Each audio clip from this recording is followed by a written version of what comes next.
Assalamualaikum warahmatullahi wabarakatuh. Hari ini saya akan membentangkan tajuk latar belakang masyarakat Arab sebelum kedatangan Islam. Yang pertama, kita pergi pada pengenalan. Masyarakat Arab tinggal di kawasan semenanjung tanah Arab yang dikelilingi oleh padang pasir Syam di sebelah utara, Laut Arab di selatan Teluk Parsi iaitu di bahagian timur dan Laut Merah di bahagian barat. Terdapat wilayah seperti Hijaz, Najd, Yaman dan Hadramaut dan Oman. Wilayah Hijaz ini terdapat tiga kota penting. Yang pertama Mekah, yang kedua Madinah dan yang ketiga Taif. Ketiga-tiga kota penting ini dia di kedudukan strategik yang membolehkan berkembangnya perdagangan dan pertanian. Pada tahun 300 Masihi berlaku keruntuhan empangan Ma'rib yang menyebabkan kemerosotan ekonomi masyarakat Arab. Pada masa itu, masyarakat Arab mengalami zaman kegelapan iaitu zaman Jahiliyah. Jahiliyah ini berasal daripada jahala yang bermaksud jahil. Mereka tidak mempunyai nabi dan kitab suci sebagai petunjuk. Pergi kepada sistem masyarakat Jahiliyah. Dia ada tiga. Yang pertama politik, yang kedua ekonomi dan yang ketiga sosial. Okey, dari segi politik, masyarakat Arab sebelum kedatangan Islam hidup dalam kelompok kumpulan kabilah iaitu kaum Hadari dan kaum Badui. Kaum Hadari ini dia tinggal di kota dengan menjalankan perniagaan dan memiliki binatang ternakan. Kaum Badui pula hidup secara nomad dengan memelihara binatang ternakan. Mereka mengamalkan sistem kabilah yang diketuai oleh seorang syekh. Seorang syekh yang dilantik sebagai ketua mestilah disukai ahli kabilah, matang, berani, sanggup mempertahankan puaknya dan pandai berpidato. Penyatuan masyarakat berkabilah ni adalah berdasarkan keturunan yang diistilahkan sebagai semangat asabiah. Mereka bermegah dengan kabilah masing-masing. Mereka juga sering berperang untuk merebut kuasa, pengaruh dan harta. Di kawasan Mekah terdapat kaum Quraisy yang mentadbir dan memajukan perdagangan. Namun begitu, Mekah pernah diancam musuh. Contohnya Abrahah, pemerintahan Hamsyah yang ingin menghancurkan Kaabah. Pentadbiran di Mekah diuruskan oleh badan atau jabatan yang mentadbir beberapa bidang dengan tugas tertentu seperti Darun Nadwah. Okey, seterusnya ekonomi. Yang pertama, tanah Arab mempunyai tanah yang kurang subur. Di Yaman,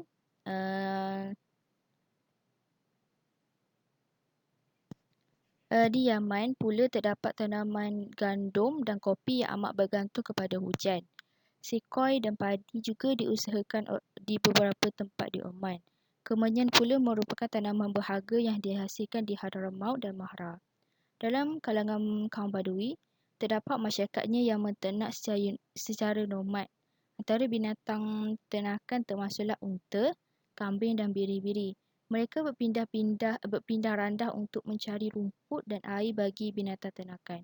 Terdapat juga kaum Badui yang mengamalkan sistem tukar barang. Mereka menukarkan binatang ternakan dan hasil ternakan dengan barang keperluan mereka seperti pakaian dan kurma. Dalam kalangan kaum Hadari pula terdapat sesetengah daripada mereka yang keluar berdagang secara kafilah.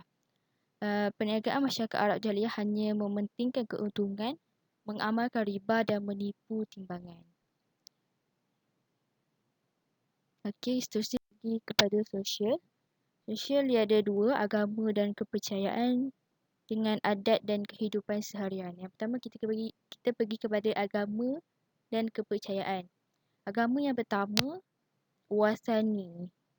Watani ni bermaksud mereka menyembah berhala. Antaranya termasuklah Al-Lata, Al-Uzza, Al-Manat dan Hubal. Terdapat 360 buah berhala di sekeliling Kaabah. Agama yang kedua, Majusi. Mereka menyembah api. Agama ini berasal daripada Parsi. Kebanyakan penganut agama ini tinggal di Yaman, Oman dan Bahrain kerana kawasan ini dipengaruhi oleh Parsi. Agama yang ketiga, Yahudi. Agama ini dianuti oleh Bani Israel yang tinggal di utara semenanjung tanah Arab. Agama yang keempat iaitu Nasrani. Agama ini juga dianuti oleh Bani Israel. Agama ini dikembangkan di utara semenanjung Tanah Arab melalui penduduk Ghassan dan Hijrah. Agama seterusnya animisme. Terdapat juga masyarakat yang mengamalkan kepercayaan animisme. Mereka percaya kepada roh dan kuasa gaib. Dan agama yang terakhir ialah Hunafa. Ketika ini juga masih terdapat penganut yang mengamalkan ajaran yang dibawa oleh Nabi Ibrahim AS. Seterusnya kita pergi kepada adat dan kehidupan seharian. Terdapat masyarakat Arab ni yang menilik nasib. Yang kedua, mereka juga mempercayai ahli sihir dan kuasa azimat. Dan yang ketiga, mereka juga memandang rendah terhadap kaum wanita. Dan yang keempat, mereka hidup dalam kemaksiatan. Dan yang kelima, hamba dipandang hina dalam kalangan masyarakat. Yang keenam, terdapat sikap yang baik seperti memuliakan tetamu, menjaga kehormatan diri. Dan yang terakhir, terdapat juga masyarakat yang tahu bersyair, bersajak dan berpidato. Okay, kita pergi pula kepada tajuk yang seterusnya iaitu kemunculan dan perkembangan tamadun Islam. Okay, Abdullah meninggal dunia ketika Nabi dalam kandungan ibunya. Ketika 6 tahun, baginda kematian ibunya dan dipelihara datuknya Abdul Muttalib. Selepas 2 tahun, datuk baginda meninggal. Baginda dipelihara oleh Abu Talib iaitu bapa saudara Nabi. Baginda juga menjalankan perniagaan milik Siti Khadijah. Sifat amanah dan budi pekerti yang baik daripada baginda ni membawa kepada perkahwinan mereka. Yang seterusnya kita pergi kepada dakwah Nabi. Dakwah Nabi ada dua. Yang pertama secara rahsia dan yang kedua secara terang-terangan. Secara rahsia, dakwah ini selama 3 tahun. Individu awal yang peluk Islam ialah Siti Khadijah, Ali bin Abi Talib, Zaid bin Harithah dan Abu Bakar As-Siddiq. Dakwah secara terang-terangan, Nabi Muhammad SAW telah memulakan dakwah secara terang-terangan ini kepada kaum keluarganya dengan mengadakan pertemuan di Bukit Safa. Namun begitu, baginda ditentang hebat oleh bapa saudara baginda iaitu Abu Lahab. Baginda begitu tabah menghadapi tentangan dan cabaran daripada masyarakat Arab Quraisy yang enggan menerima Islam pada awalnya. Selanjutnya kita pergi kepada penyebaran Islam pada zaman Khulafa' Ar-Rasyidin. Terdapat 4 Khulafa' Ar-Rasyidin. Yang pertama Abu Bakar As-Siddiq, yang kedua Umar bin Al-Khattab, yang ketiga Uthman bin Affan dan yang terakhir Ali bin Abi Talib. Yang pertama kita pergi kepada Abu Bakar As-Siddiq. Baginda mengetuai peperangan Al-Riddah, yakni memerangi golongan murtad. Murtad ni bermakna keluar daripada agama Islam kerana enggan membayar zakat. Tentera Islam telah menang dan semakin ramai yang memeluk Islam.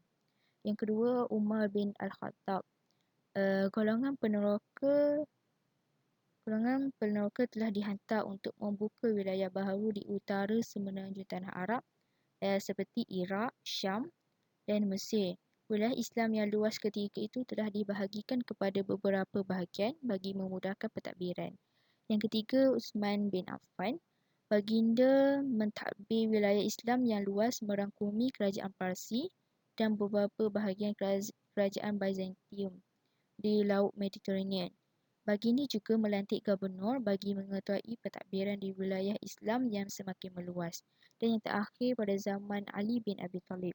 Pada masa ini agama Islam semakin mantap dan wilayah-wilayah Islam bertambah luas dan makmur. Sesungguhnya kita pergi kepada penyebaran Islam pada zaman kerajaan-kerajaan Islam. Yang pertama kerajaan Bani Umayyah. Perkembangan Islam semakin ketara terutamanya selepas pentadbiran diteruskan oleh kerajaan Bani Umayyah yang berpusat di Damsyik dan Bani Umayyah yang berpusat di Cordoba. Islam bertapak di India dan Asia Tenggara seperti Bukhara, Samarkand dan Khawarizmi. Utusan persahabatan juga telah sampai ke China. Islam juga telah sampai ke Afrika Utara dan turut tersebar ke Eropah. Andalusia yakni Spanyol menjadi pintu masuk ke benua Eropah. Kerajaan yang kedua iaitu kerajaan Bani Abbasiyah. Kerajaan ini berpusat di Baghdad dan memerintah selama 5 abad, iaitu 750 Masihi hingga 1258 Masihi. Kerajaan Bani Abbasiyah meneruskan kegemilangan tamadun Islam dengan perkembangan ilmu pengetahuan yang pesat sehingga berkembang ke Eropah. Islam juga telah berkembang ke Samaniyah di Transoxania hingga ke barat India. Kerajaan yang terakhir ialah Kerajaan Turki Uthmaniyah. Kerajaan Turki Uthmaniyah berpusat di Anatolia. Perkembangan Islam meluas hingga ke rantau Balkan,